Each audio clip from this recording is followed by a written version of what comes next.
Yeah. Talaga.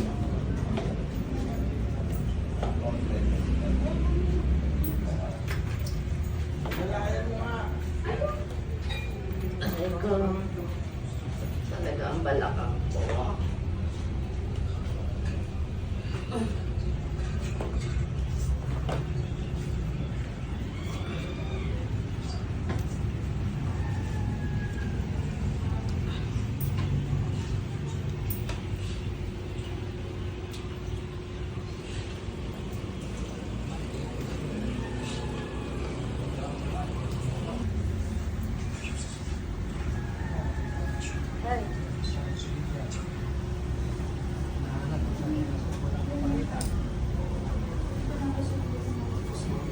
Upo po kayo.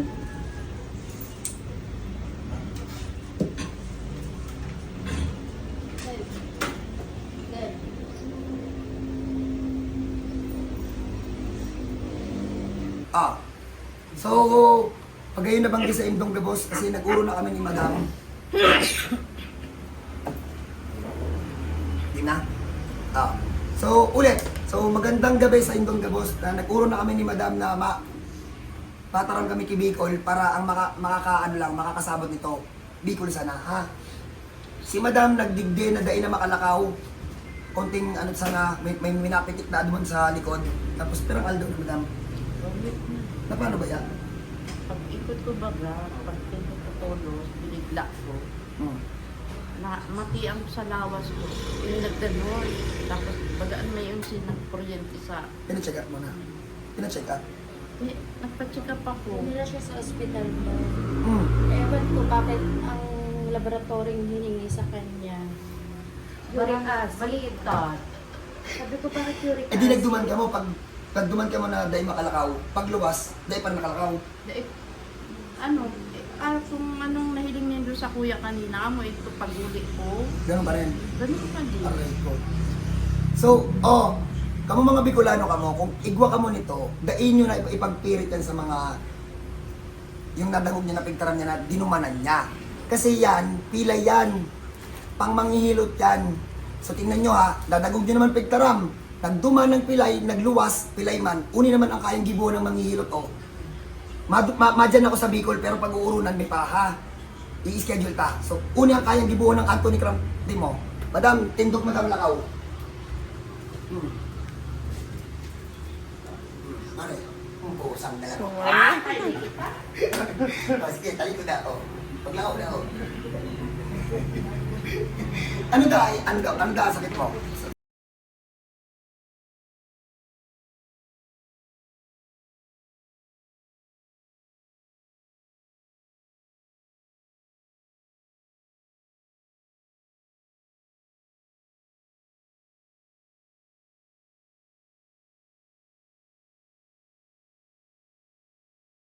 Sabi sa ospital. Ano? Wala nakita kasi ang nire-request ko over x-ray. Ang ginawa siya sa x-ray. Which is hindi naman yung plane niya. Sige, pag may ganyan kayong case, tagalugin ko na. Free kayo dito pumunta sa Unio, sa Gabos na Bicolano. Madam, ikaw na magtarang Madam. Makulog ang hilot na eh.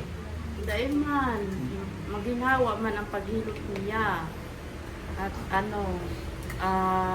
maray, bless ni God ang kanyang pusog sanlawas na tinao, ilinhatag man niya hindi sa mga pasyente niya.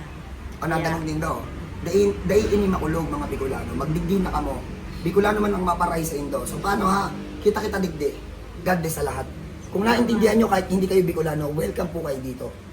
Excited na kayo? Kayo second batch, God bless sa lahat. Congrats. Ma'am, ingat po. Turuan nyo na yan.